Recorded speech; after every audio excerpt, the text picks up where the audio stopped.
Hello everyone. आप सब कैसे हैं? ये हम Rotary Club of Bombay West से है, जो आपके इंटरैक्ट क्लब के एक पेरेंट रोटरी है, जिन्होंने आपको इंटरैक्ट पूरा एक क्लब बनाया। आप उसके पार्ट हैं एंड आपने इतनी सारी एक्टिविटीज देखी होंगी या फिर ये साल करने वाले होंगे। जैसे हमारा एक प्रोग्राम जो चल रहा है हुनर, जहाँ पे टैलेंट हंट कंपटीशन है, जहाँ पे आपको आपका ही वीडियो बना के आपके टैलेंट को प्रोत्साहन दिया जा रहा है। यही दौरान हम चल रहे हैं एक ऐसे फेस्टिवल में जहाँ पे इट इज गणेश। गणेश एक ऐसी चीज मानी जाती है कि it's not a festival, it's not like एक इंसान है, बट एक ऐसी घर में बसी हुई एक चीज है जिसको हम बहुत मानते हैं।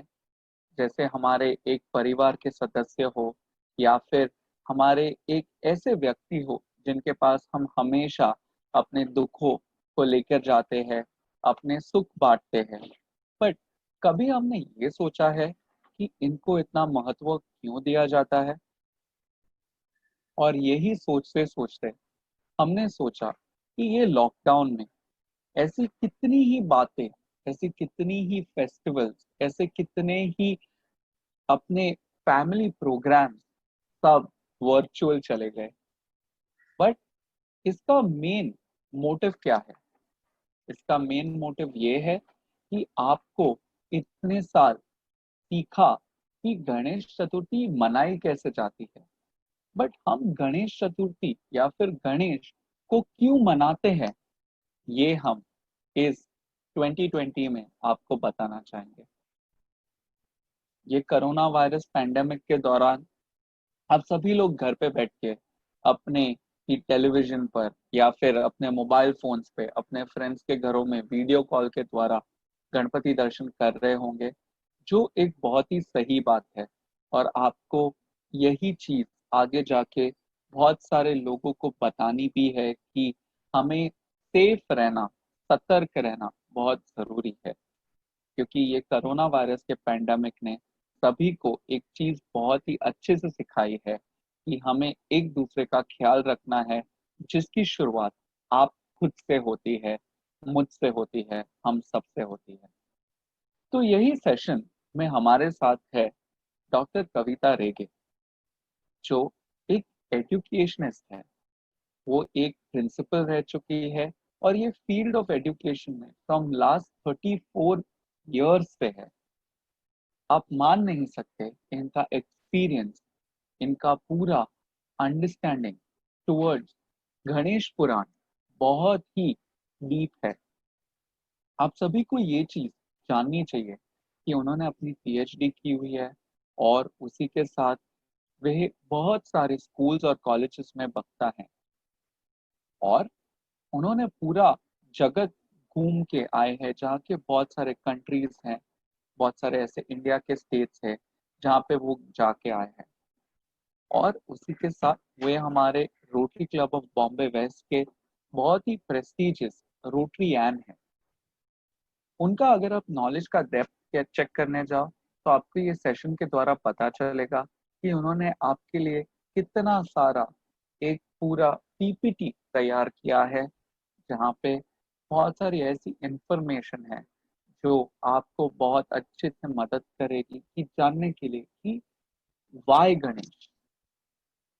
और इसी के चलते मैं, Rotarian Apurva Kangar, youth director for Rotary Club of Bombay West, आपको बताना चाहूंगा कि यह सीरीज की शुरुआत डॉक्टर कविता रेगे के समय के साथ हुई है।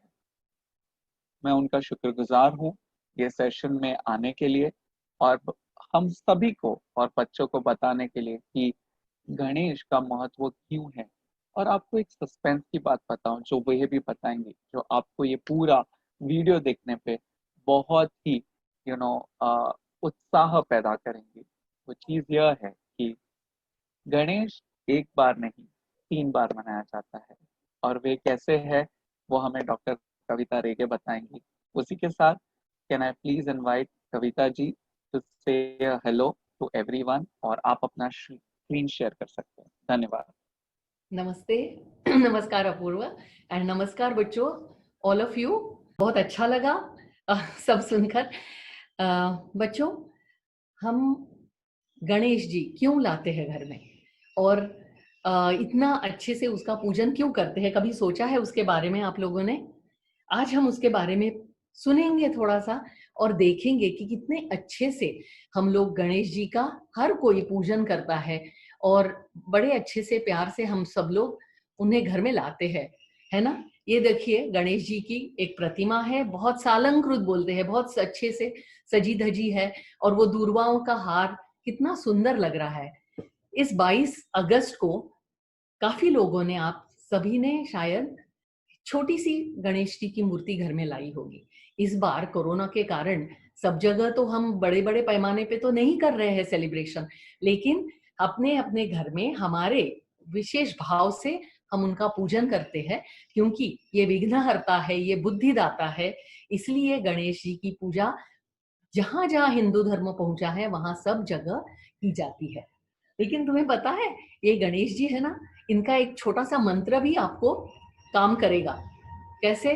तो देखिए, हाँ, ये जो है ना गणेश जी का मंत्र, ओम गंग गणपतये नमः, ये मंत्र है। तो गम, इतना सिर्फ ये एक मंत्र, इसे एकाक्षरी मंत्र बोलते हैं। और गंग गणपतये नमः, ये अष्टाक्षरी मंत्र, उसका हम पूजन करते टाइम ओम गंग गणपतये नमः ऐसे कहते हैं। बट मजे की बात यह है कि ये गणेश जी का जन्मदिन हम साल में 3 बार मनाते हैं। और 3 बार क्यों? अभी देखिए, अभी मजे की बात है ना, 3 बार मनाया है तो 3 बार गिफ्ट भी मिलती होंगी, तो कितना बड़ा सेलिब्रेशन होता है उनका। ये क्यों होता है? वैशाख पूर्णिमा, यानी वैशाख महीना है, दूसरा महीना हिंदू कैलेंडर का, वो वैशाख महीने में पुष्टिपति गणेश नाम का, यानी ये जो गणेश मूर्ति है ये आटे से बनाई जाती है। और पुष्टिपति गणेश क्यों?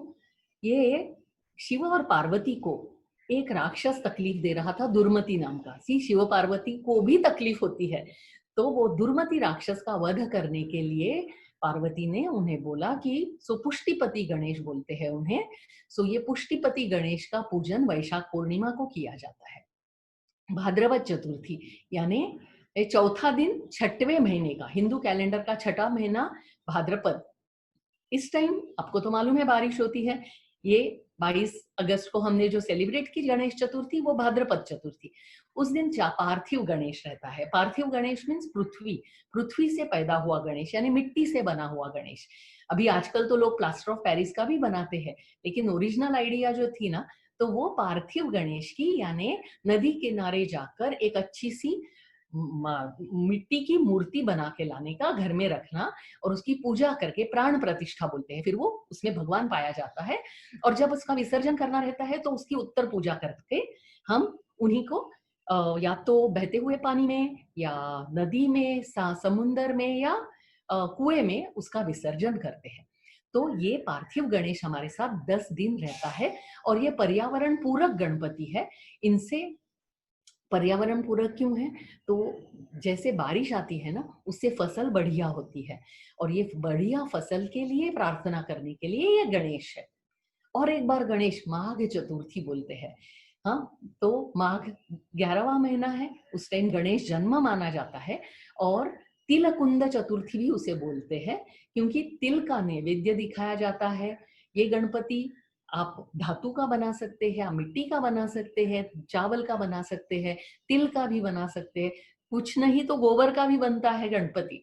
लेकिन पूजा के लिए एक गणेश की मूर्ति माघ चतुर्थी के लिए बनाई जाती है। और ये सब इंफॉर्मेशन कहाँ से मिली है मुझे?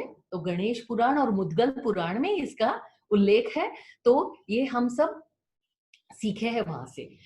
और मालूम है, अभी ये धातु और मिट्टी का जो गणपति बनता है ना, तो उसके पीछे जो एक स्टोरी है, वो कमलासुर नाम के राक्षस को मारने के लिए गणेश जी मयूर पे बैठ के गए थे, इसलिए उसे मयूरेश भी बोला जाता है।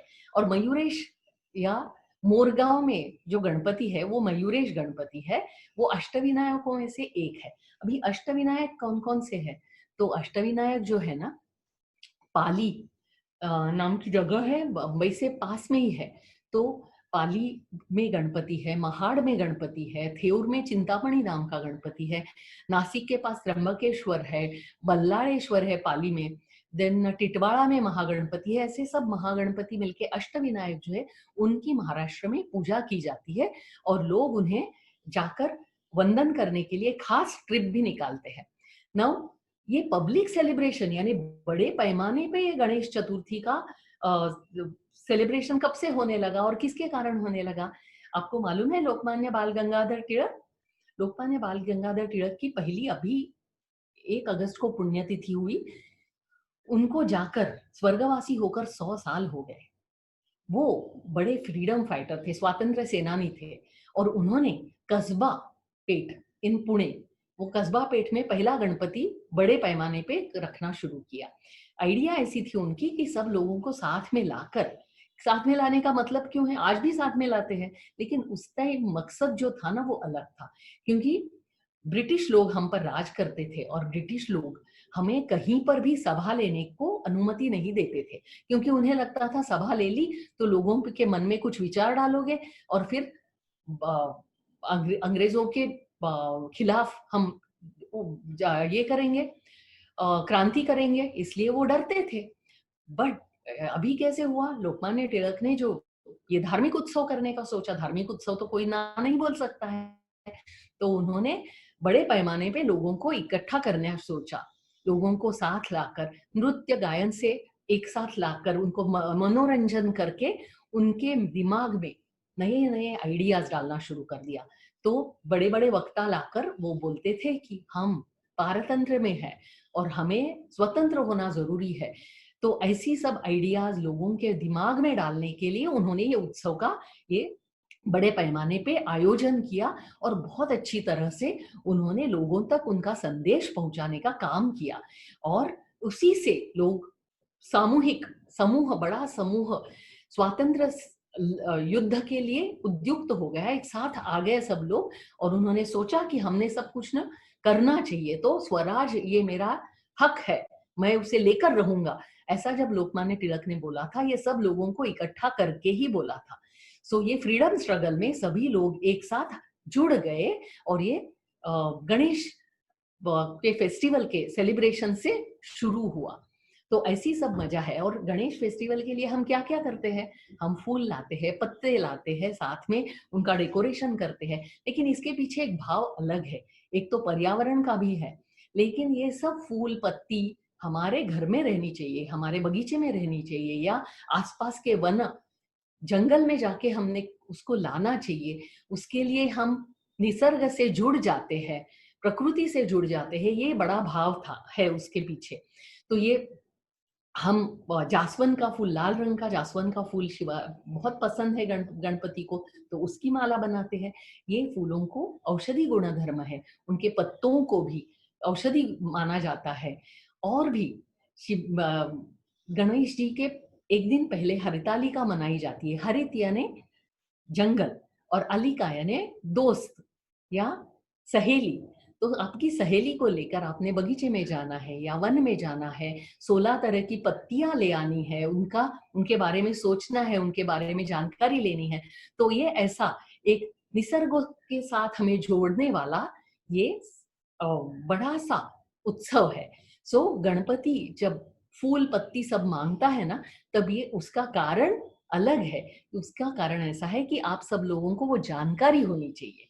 अभी बाल गणेश क्यों कहा जाता है, बाल गणेश कैसे जन्म कैसे हुआ एक्चुअली, तो एक बार ऐसे हुआ कि शिवजी गए थे बाहर काम से और पार्वती जी को नहाने जाना था। तो उन्होंने सोचा कि अभी वो तो गुहा में रहते थे, तो दरवाजा तो है नहीं, बंद कैसे करेंगे।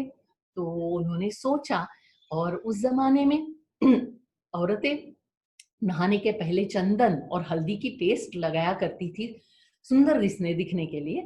तो उन्होंने पेस्ट जो लगाई थी वो मलमल कर वो उन्होंने निकाली और उसके छोटी सी मूर्ति बनाई और फिर उसमें पंचप्राण डाल दिए और पंचप्राण डालकर तो बालक निर्माण हुआ। वो बालक को बोला कि वो मेरी वहां पे मैं नहाने जा रही हूँ, तुमने किसी को अंदर आने नहीं देना है। तो बच्चे ने बोला बिल्कुल, मैं बिल्कुल अच्छे से संभाल लूंगा। अभी क्या हुआ, पार्वती जी नहाने चली गई, शिव जी जल्दी आ गए, उनका काम खत्म हो गया। उन्होंने देखा कि हमारी गुहा के सामने कोई बैठा है लड़का, क्या कर रहे हो, मेरे को अंदर जाना है। वो बोला मैं नहीं जाने दूंगा, मेरी माँ नहा रही है, मैं तो आपको अंदर जाने ही नहीं दूंगा। शिवजी भड़क गए, वो युद्ध पर उतर आए और उन्होंने उसका सर काट डाला। ये सब सुनकर पार्वती जी जब बाहर आई, उन्होंने देखा मेरा बेटा। वो बोली मेरा बेटे को क्या हो गया। शिवजी को बेचारे को फिर दुख हुआ, समझा उनको कि अरे ऐसे हो गया। तो वो बेचारे वन में गए और उन्होंने एक छोटा हाथी का उन्हें सर मिला, वो लाकर उन्होंने बिठा दिया वहां पे। पार्वती जी बोली ये सर ऐसा कैसे होगा, वो तो लड़का मेरा है लेकिन सर तो हाथी का है। उसी टाइम नारद मुनि वहां पर प्रकट हुए और वो बोले आप चिंता न करो, ये लड़का बहुत बुद्धिमान होगा, उसे बहुत सब लोग पूजा करेंगे उसकी, उसे गजानन कहेंगे क्योंकि गज का उसका सिर है। तो गज का आनन जिसका है उसे गजानन कहते हैं। उसे एकदंत भी कहा जाता है। और गजानन की और एक स्टोरी भी है। शिव पार्वती का बड़ा बेटा है कार्तिकेय, उसका मयूर नाम का वाहन है। और दूसरा बेटा गणेश। जब गणेश पैदा हुए तो पार्वती बहुत खुश थी। पार्वती सभी देव देवताओं से बोल रही थी कि प्लीज आइए और मेरे बेटे को देखिए, आशीर्वाद दीजिए उसे। और उसे ध्यान में नहीं रहा कि शनिदेव जो है, शनिदेव बहुत पावरफुल है, शनिदेव को भी उन्होंने बुलाया। शनिदेव ने बच्चे को देखा और उसका सर जल गया। पार्वती जी तो रोने लगी, वो ब्रह्मदेव के पास गई, वो बोली क्या हो गया, देखो आप कुछ तो करो। ब्रह्मदेव ने बोला कोई बात नहीं, आप जंगल में जाओ, जो भी सर आपको मिलेगा वो उसके लाके लगा दो। तो उन्हें एक छोटे हाथी का सर मिला, उन्होंने लगा दिया, इसलिए वो गजानन बन गए। वैसे एक दंत होने की भी स्टोरी है। आपको मालूम है वेद व्यास ने महाभारत लिखा, यानी महाभारत तो हिस्ट्री है, इतिहास है, लेकिन वेद व्यास ने सोचा कि सबको पता रहना चाहिए, इसलिए हमने लिख डालना चाहिए। तो लिखने के लिए तो इतना बड़ा है वो एपिक, तो लिखने के लिए भी उतना ही सिद्धहस्त आदमी चाहिए। तो उन सब देवताओं ने बोला कि नहीं गणेश जी को आप ले लीजिए, वो बहुत अच्छे से लिखेंगे। तो गणेश जी कुछ कम नहीं थे, वो बोले आपने रुकना नहीं है, कंटिन्यूअसली बोलना है, मैं कंटिन्यूअसली लिखूंगा, आप देखिए। वेदव्यास जी सोच में पड़ गए, लेकिन वे भी कुछ कम नहीं थे, वे बोले ठीक है, लेकिन हर एक मैं जो श्लोक बताऊंगा उसका पूरी पूरी समझ आने के बाद ही आपने लिखना है। चलो शुरू हो गए दोनों। सो गणेश जी लिख रहे थे और लिखते लिखते क्या हुआ, उनकी कलम टूट गई। तो कलम टूट गई तो क्या, तो रुक तो नहीं सकते थे, ऐसे तो बोल दिया था। उन्होंने अपना दांत तोड़ा। सो आपको मालूम है हाथी का एक बड़ा, गणेश जी का एक बड़ा दांत है, दूसरा छोटा है। तो दांत तोड़कर वो लिखने लगे, वो भूर्ज पत्र यानी पत्तों पे लिखते थे ना उस जमाने में, तो उन्होंने वो लिख डाला, इसलिए एक दंत बन गए। और दूसरी एक दंत की स्टोरी ऐसी है कि परशुराम एक बार शिव जी को मिलने आए। शिव जी आराम कर रहे थे और उन्होंने गणेश जी को बिठाया था बाहर, आप किसी को आने नहीं देना अंदर। तो गणेश जी तो बिल्कुल, पिताजी ने बोल दिया तो उनका सर आंखों पर, तो उनका आदेश सर आंखों पर लिए बैठे थे। परशुराम जी को बोला बिल्कुल आप अंदर नहीं जा सकते। परशुराम जी भड़क गए, वैसे भी वो गर्म दिमाग के थे, उन्होंने युद्ध आरंभ कर दिया। गणेश जी तब तक तो बड़े हो गए थे, सूंड में बहुत पावर ताकत थी, सूंड में गणेश परशुराम जी को लेके फेंक दिया, वो बेहोश हो गए। लेकिन वे तो बहुत बलशाली थे, तुरंत आ गए, जाग गए। तो गुस्से में उन्होंने अपना परशु फेंका गणेश पर। गणेश जी को मालूम था कि ये परशु तो शिव जी ने परशुराम को भेंट दिया हुआ है, तो पिताजी की भेंट तो जमीन पर गिरने नहीं देता, उन्होंने अपने दांत पे तोल लिया, दांत टूटा लेकिन परशु गिरने नहीं दिया, इसलिए वो एकदंत है। भालचंद्र यानी वो सर पे चंद्र को भी, चंद्रमा को ले बैठे हैं। गणपति है वो, गणपति गणाधीश यानी क्या है, वो वॉरियर है, बहुत बड़े योद्धा है। और बड़े योद्धा यानी वो जैसे आर्मी रहती है ना अपनी, 20 लोगों की एक टुकड़ी रहती है, वैसे 20 गणों पर एक नायक, 20 नायकों पर एक अधिनायक, और अधिनायकों पर विनायक, ऐसा। सो उन्हें गणाधीश यानी गणों पर अधिराज करने वाला, विनायक यानी वो नायक का विनायक है। और वक्रतुंड यानी क्या मालूम है, वक्र यानी बुरा बर्ताव करने वालों को, तुंड यानी पैरों से कुचलने वाला वक्रतुंड है वो। सो ऐसा ये गणेश, इसके साथ कितने वो शस्त्र है, अस्त्र शस्त्र, ये दशभुजा गणेश कहलाता है। इसकी ये मूर्ति जो है ना, ये पूना के दशभुजा गणपति की है। उनके हाथ में अंकुश है। अंकुश से आपको मालूम है, ये माहुत हाथी को रोकता है, तो वैसे बुरे काम करने से रोकना ये अंकुश का काम है। कुछ भी गलत नहीं करना, एक नियंत्रण में रखने के लिए अंकुश। पाश यानी लूप भी उसी के लिए काम आता है। परशु यानी जैसे एक्स बोलते हैं ना, लकड़ी तोड़ने के तो काम आती है, लेकिन शत्रु को मारने के लिए भी काम आती है। धनुष्य बाण है, वज्र है। कमल जैसे मिट्टी में से निकलता है, लेकिन बहुत सुंदर है, उसका सुगंध इतनी अच्छी रहती है कि सभी लोगों को आकर्षित करता है। ऐसा कमल है जिसको जो मड यानी जो दलदल से निकलता है, उसका कुछ भी उसके पास नहीं, बहुत सुंदर चीज है। सो आप कहीं पर भी पले बड़े हो, लेकिन आपने महकना है कमल की तरह। मोदक यानी मोद देने वाला, यानी आनंद देने वाला है। तो मोदक यानी वो मिठाई है, लेकिन मीठा खाने से खुशी होती है। तो गणपति बोलते हैं कि सब खुश रहो, खुशी से खाओ, सब अच्छे से खाओ। ये मोदक, अच्छी अच्छी चीजें करो जिससे सभी को आनंद मिलेगा। उनके हाथ में दंड है, खड्ग है, गदा है। सो ऐसे सब उनके वेपन्स है। वो बुद्धिदेव भी है, गॉड ऑफ विजडम बोला जाता है। उनके पास 16 विद्या और 64 कला यानी आर्ट फॉर्म्स है। उन्होंने जब वेद व्यास से, और सभी में निपुण है वो, उन्हें डांस भी आता है, गायन कला में भी निपुण है, सभी वाद्य बजा सकते हैं, अभिनय कर सकते हैं, लिख सकते हैं, हॉर्स राइडिंग कर सकते हैं, जो भी आप बोलो वो उन्हें सब कुछ बहुत अच्छी तरह से आता है। देवनागरी स्क्रिप्ट उन्होंने शुरू की। कहाँ शुरू की उन्होंने? वेद व्यास ने जो महाभारत लिखने को बोला, वो देवनागरी स्क्रिप्ट। कौन सी है देवनागरी स्क्रिप्ट? आप जो हिंदी में लिखते हो या मराठी में भी लिखते हो, वो देवनागरी स्क्रिप्ट है। कितना आसान है ना, जैसे हम लिखते हैं वैसे ही बोलते हैं। सो उच्चारण बहुत सुलभ है उसका। ये देवनागरी स्क्रिप्ट उन्होंने तैयार की है। वो विघ्नहर्ता है। विघ्नहर्ता यानी कहीं पर भी कुछ भी विघ्न यानी संकट आ जाए, वो संकट मोचन है। तो संकटों का नष्ट कर देते हैं। और जब वो वॉर पे यानी युद्ध पर जाते हैं, तब घर की सिद्धि करने के लिए उन्होंने रिद्धि सिद्धि नाम की देवताओं का निर्माण किया है, कि घर का पूरा व्यवस्थापन, राज्य का पूरा व्यवस्थापन देखने के लिए रिद्धि सिद्धि है। वो उनके वो इतनी बुद्धि के कारण वो प्रकाशमान है। जैसे सूरज का प्रकाश रहता है, उससे भी ज्यादा प्रकाश स्वरूप है वो। उनकी देवी सरस्वती है, और सरस्वती देवी बुद्धि की, वाणी की देवता है। और सब जगह उन्होंने सिर्फ उनकी बुद्धि सब जगह चलती है ना। इनोवेशन जो बोलते हैं ना, हर कोई चीज नए तरह से करने के लिए हमें दिमाग की जरूरत होती है। वो बड़ा दिमाग है। सिर्फ उनके पास इंफॉर्मेशन जो हमें नेट पर से मिलती है वही नहीं है, लेकिन वो दिमाग चलाकर काम करते हैं। वो सबसे बड़ी महत्वपूर्ण चीज है। और उसी के कारण ये अग्र पूजा यानी किसको पहले पूजना चाहिए, वो अग्र पूजा का मान भी गणपति को दिया हुआ है। ये इसकी स्टोरी क्या है मालूम? सब भगवान, सब सब लोग, उनको हर एक को लगता था मैं ही बड़ा हूं। तो ब्रह्मदेव के पास सभी पहुंचे कि हम सभी बड़े हैं, सब बहुत अच्छा काम कर रहे हैं, लेकिन पहली पूजा किसकी करनी चाहिए, वो आप बताइए। ब्रह्मदेव ने बोला, आप सभी लोग बहुत पढ़े लिखे हो, बहुत अच्छा काम कर रहे हो, बहुत सब में सब गुण है, लेकिन अभी एक काम करते हैं, हम आपकी एक परीक्षा लेते हैं। आप सभी लोग, आपके पास एक एक वाहन है, आप वाहन से पूरे विश्व की चक्कर लगा के आइए।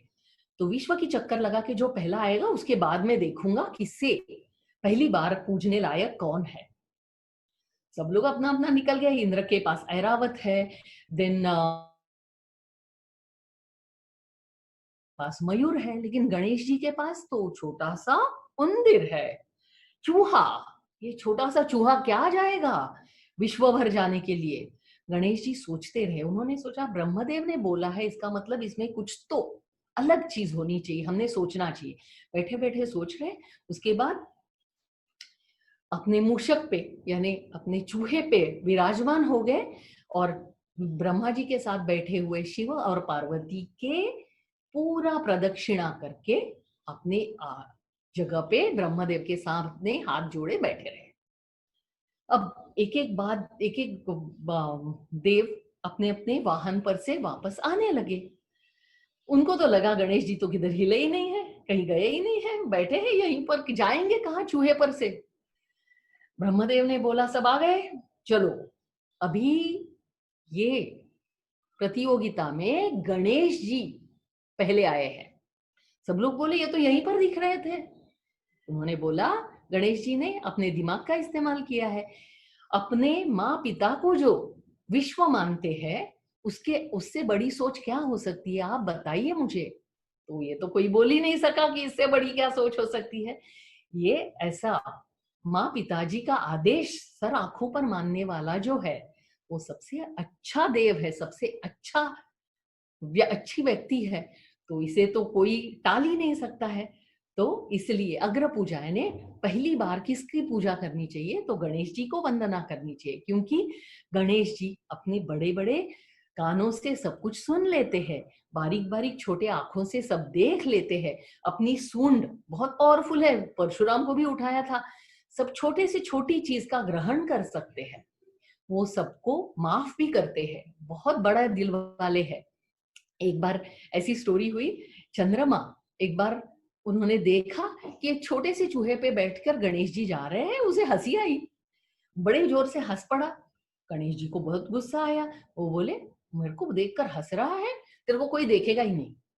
अभी तो दुख हुआ चंद्रमा को, अरे मैं इतने अच्छे से इतनी अच्छी रोशनी दे रहा हूँ रात में और मेरी तरफ कोई देखेगा नहीं तो कैसे होगा। तो गणेश जी ने बोला ठीक है मैं उशाप देता हूँ। तो उन्होंने बोला ठीक है, सिर्फ भाद्रपद चतुर्थी को आपकी तरफ कोई देखेगा नहीं, क्योंकि कोई देखेगा तो कुछ बुरा हो जाएगा उसका, इसलिए बाकी बाकी बाकी सारे दिन लोग आपको देख सकेंगे और आपके प्रकाश का आनंद ले सकेंगे, ऐसा उन्होंने बोला। ये ऐसा गणेश जो है ना, वो बहुत बुद्धिदाता है, बहुत अच्छे कर्म सिखाता है। वो बोलते हैं कि बहुत मेहनत करो, अच्छे योद्धा बनो, सब बुरी चीजों को नष्ट करके अच्छी चीजों का निर्माण करो। और ये हम भाद्रपद में जब करते हैं तो भाद्रपद का विचार ऐसा है कि सब जगह अच्छी फसल होनी चाहिए, सब में सुख मिलना चाहिए। तो ये सब सुख देने वाला ऐसा गणेश देव है, और सभी का अच्छा सोचने वाला, सभी के बारे में अच्छा सोचने वाला जो देव है, तो वो आप सभी को भी बहुत अच्छी तरह से रखे, आप पर कृपा दृष्टि करे, आपके सब कार्यों की शुभ शुरुआत करे, जीवन की सभी बाधाओं को वो दूर करे और आपको बुद्धि और ज्ञान प्रदान करे। ऐसी मैं गणेश जी को प्रार्थना करके मेरी वाणी को विराम देती हूँ। धन्यवाद, धन्यवाद Apurva. Thank you very very much, आपका खूब खूब आभार। आपने ये पूरे सेशन को बहुत ही अच्छे से लिया और हमें एक्सप्लेन किया कि क्यों गणेश और क्या उनका महत्व है। और मैं Rotarian Apurva Kangar, youth director for Rotary Club of Bombay West, and doctor Kavita Rege, आप सभी का बहुत हार्दिक थैंक यू बोलते हैं।